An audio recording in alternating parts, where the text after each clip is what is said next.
Bonjour à toutes et à tous, aujourd'hui je vous propose de découvrir les nouveautés de la dernière mise à jour de Luminar Neo. Souvenez-vous, je vous avais fait note d'information le 15 août dernier et je vais vous donner un aperçu de ce que cela implique aujourd'hui. Petit disclaimer, il s'agit d'une version bêta que Skyloom m'a procuré. Comme on est au mois d'octobre, je pense que c'est une version qui va se rapprocher de la version finale que vous allez avoir. Alors au niveau des améliorations gratuites, vous avez toujours le catalogue et la navigation. Vous avez le catalogue de Luminar Neo qui s'enrichit avec des filtres de recherche plus avancés, des options de classement par étoile et la création de copies virtuelles. Ces améliorations sont disponibles pour tous les détenteurs de licence à vie et pour les abonnés. Je peux vous montrer vite fait ici dans cette version bêta, vous avez la possibilité de faire des recherches par édition, par drapeau, par les notes, par les dates de capture, caméra, ISO, etc., ouverture. Vous avez un système de classement qui vous permet de classer vos photos selon un critère particulier, par exemple au niveau d'un critère de la date, l'année dernière, pourquoi pas, voilà, on a ces photos ici, au niveau de ce filtre. Et vous avez d'autres parcours bien sûr et vous pouvez réinitialiser tous les filtres bien évidemment. Vous avez la possibilité d'avoir une notation ici avec les étoiles, je vous l'avais dit déjà la dernière fois. Et vous avez bien évidemment les attributs de la photo qui se situent juste ici au niveau de ce catalogue. Et concernant les copies virtuelles, regardez, je vais prendre cette photo par exemple, je vais faire un clic droit, je vais faire une copie virtuelle et vous voyez que la copie virtuelle se fait juste ici. Vous avez le 1.1 que vous voyez là. Comme cela.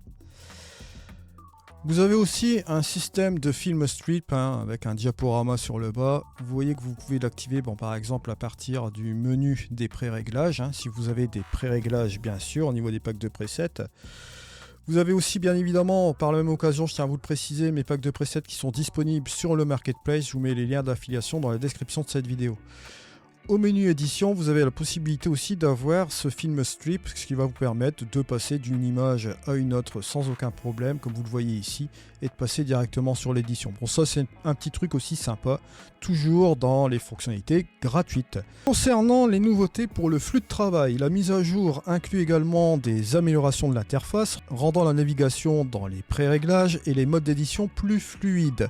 Cela apporte une meilleure expérience pour les utilisateurs. Alors attention, je me mets au conditionnel. Je suis sur une version bêta, je ne peux pas vous donner mon avis définitif sur cette mise à jour concernant ses performances. On verra bien évidemment lors de la sortie si cela est concret ou pas. Alors, concernant les fonctionnalités payantes maintenant, on a des outils de masquage et de transfert de couleurs. Ça, je vous en ai parlé la dernière fois. On va se rendre directement dans le menu édition. Je vais prendre toujours cette roche, tiens, pourquoi pas. On va aller dans le menu édition. Voilà. Concernant cette fonctionnalité, les utilisateurs peuvent accéder au nouveau masquage des couleurs et au transfert de couleurs pour ajuster les teintes avec précision. Ces options sont disponibles via un abonnement ou un pass de mise à jour annuel. Si vous avez une licence perpétuelle, ça je vous le rappelle, bien sûr.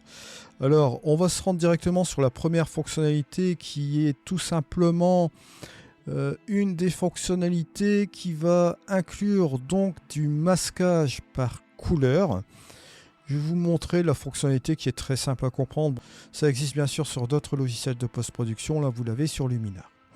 Si je rajoute par exemple de la saturation sur mon image, juste comme ceci, je vais prendre mon masquage. On va retrouver la luminosité que vous voyez donc ici et maintenant vous allez avoir la couleur. Alors si j'active la couleur, vous allez avoir un temps d'attente, bien évidemment, comme un masque de luminosité. À partir de cela, vous allez avoir l'apparition d'une petite pipette. Cette petite pipette va vous permettre de sélectionner une couleur dans votre écran, bien sûr. Si je sélectionne par exemple cette couleur ici, on va baser bien évidemment la sélection sur cette couleur. Ensuite, vous avez la possibilité d'intégrer ce curseur range, d'accord, qui va nous permettre de définir si on veut plus de pixels de cette couleur ou moins de pixels. C'est la même fonctionnalité qu'on peut retrouver dans ON1 Photoro qui existe déjà depuis pas mal d'années. Mais là, le fait de l'avoir sur Luminar Neo, ça peut être intéressant pour vous utilisateurs qui n'utilisez que ce logiciel pour certains d'entre vous. Vous voyez, si je prends cette fonctionnalité juste ici, que je vais dans mes ajustements, si je règle ma saturation, il va tout simplement me sélectionner ici, me saturer les pixels ici sélectionnés que vous voyez dans mon image. Cependant, attention, vous voyez que là, bon, c'est comme les masques de luminosité, il va aller chercher un petit peu la couleur qui va se sélectionner un peu partout dans l'image. Donc c'est une fonctionnalité qui est assez généraliste, bien sûr. Ce que vous pouvez faire aussi pour contrer à cela, vous pouvez faire des actions du masque et aller sur l'affichage, et vous pouvez bien évidemment prendre un pinceau comme il se doit pour enlever les parties que vous ne voulez pas consentir pour utiliser cette fonctionnalité dans certains endroits de votre image. Donc vous voyez que là, bon, ici par ailleurs, vous avez une fonctionnalité qui peut être pratique. Bon là bien sûr cet outil de masquage est valable bien évidemment sur les principaux outils de Luminaire Neo que vous avez dans cette interface. Alors après on va parler de ce color transfer, ce transfert de couleur que vous voyez donc ici. Où là, bon, je dois dire que c'est quelque chose aussi d'intéressant, bien que cette fonctionnalité-là commence à se démocratiser aussi sur d'autres logiciels de post-production. Mais là, on va se focaliser pour le moment ici sur Luminaire Neo. Je vais aller juste ici, je vais avoir une photo de référence sur laquelle je vais me baser pour donner la couleur sur ma photo actuelle. Si je veux par exemple prendre cette ambiance ici, je vais tout simplement cliquer et après un temps d'attente, parce que vous aurez un temps d'attente bien évidemment, un petit temps de calcul, bon on va le laisser tourner pour regarder ce que ça donne au niveau du temps de calcul, pour voir un petit peu ce que cela donne. Vous verrez après une application de cette chose là.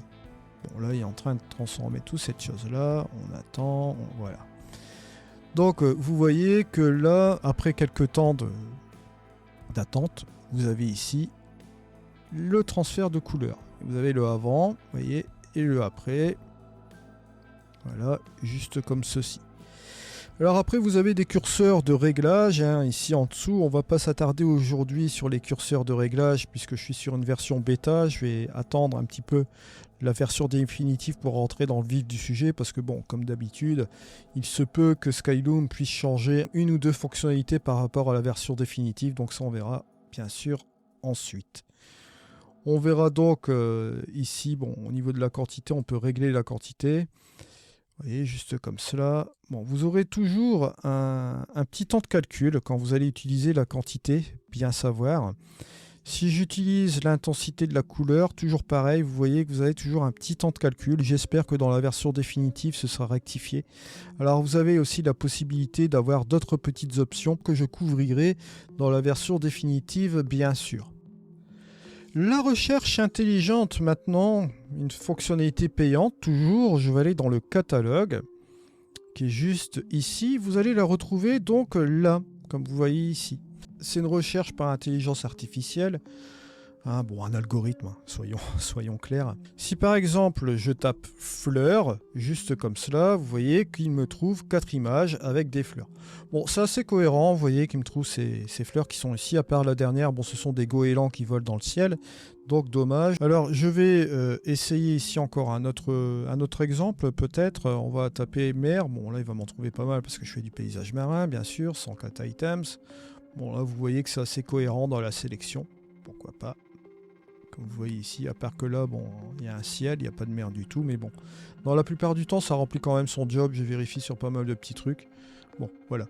Vous voyez, c'est cette barre de recherche par intelligence artificielle qui vous permettra de gagner quand même plus ou moins de temps au niveau de vos recherches si vous avez un catalogue sur Luminaire Neo. Bien évidemment, si vous cataloguez à partir d'Exire, comme moi je fais, si vous avez un ou deux logiciels de post-production et que vous voulez passer par un catalogueur externe, je ne sais pas si vous allez trouver l'utilité de cette fonctionnalité-là, puisque Exire propose déjà une fonctionnalité par intelligence artificielle. Je vais vous donner quelques petits points d'ancrage concernant cette mise à jour. Vous avez le choix entre le pass et l'abonnement. Le pass de mise à jour pour les licences à vie et l'abonnement pour ceux qui veulent passer par un abonnement. Bon, si vous avez votre abonnement, vous aurez la mise à jour sans problème avec les fonctionnalités payantes bien sûr. Bien comprendre que les fonctionnalités par intelligence artificielle concernant les outils génératifs, je trouve que la mise en place de Skyloom est assez maladroite concernant ces contenus génératifs. Et je peux comprendre que certains d'entre vous sont un peu perdus concernant cela. J'avais fait la description de ces contenus génératifs lors de la présentation de cette mise à jour aussi. Vous irez voir cette vidéo, ça n'a pas changé par rapport à maintenant, bien sûr. Vous pouvez choisir donc la formule qui vous convient le mieux pour accéder aux dernières fonctionnalités, bien sûr. Vous voyez, soit licence à vie ou abonnement. Conclusion de cela, on va donner une petite conclusion. Hein. Je vous donne mon premier jet, hein, parce que bon là j'ai la version bêta entre les mains. Bon, comme je vous dis, c'est en disclaimer, c'est à prendre entre guillemets. On va dire que globalement, Luminaire Neo propose des fonctionnalités, bon, on peut dire innovantes parmi ce qu'on a vu pour Luminar, hein, notamment grâce à l'intelligence artificielle, on va dire toujours les algorithmes, qui peuvent attirer bien sûr certains d'entre vous qui recherchent une approche créative de la retouche. Cependant, bon, là je suis obligé de vous donner mon avis objectif. Selon moi, bon, l'écart avec les logiciels comme ON1 Photoro et DxO Photolab, bon, ça reste notable quand même, quoi, hein, entre Luminar Neo et ces logiciels-là. Malgré les choses d'intelligence artificielle que l'on voit dans Luminar Neo, il y a quand même des choses à ajuster pour se mettre à niveau. Alors, message final par rapport à Skyloom aussi, également, parce qu'on va parler un peu de l'éditeur ici dans cette mise à jour. Bon, on voit que cette société semble déterminée à faire évoluer Luminar Neo, mais il reste encore des efforts à fournir pour réellement s'imposer, on va dire, hein, dans le monde de la photographie. S'ils veulent devenir un acteur incontournable, ça c'est ce que je pense vraiment, ils devront continuer à répondre aux besoins des utilisateurs et à affiner leur offre. Parce que bon, soyons clairs, par moments, ces différentes fluctuations entre les abonnements, les licences à vie, les contenus génératifs, je veux bien comprendre qu'on ait toujours des offres qui soient assez flexibles. Par moments, je trouve que c'est bien. Bon, je vous ai dit la dernière fois, ça peut être bien aussi. Mais d'un autre côté, j'entends vos retours aussi d'utilisateurs. J'ai entendu aussi vos retours dans les commentaires aussi également. Je peux comprendre parfaitement votre frustration concernant ces différentes formules d'abonnement peuvent être aussi amenées à vous perdre, bien sûr, et à ne pas quoi choisir. Moi, dans tous les cas, je vous mets les liens d'affiliation dans la description de cette vidéo. Je vous formulerai quelques tutoriels sur ce logiciel, comme j'ai l'habitude de le faire avec les autres logiciels de post-production. Là, vous voyez que la semaine dernière, on avait annoncé la sortie de Photolab 8. Et là, bon, cette semaine, c'est Luminar Neo. J'attends avec impatience l'autre sortie d'ON1 Photoro 2025. Donc, on a un noyau ici de 3 logiciels. Je tenais à vous rappeler aussi également dans cette vidéo que je reprends aussi les activités des logiciels Topaz Labs, avec la suite des 3 logiciels que nous avons, Topaz Photo AI, Topaz Video AI, Topaz Gigapixel, bien sûr.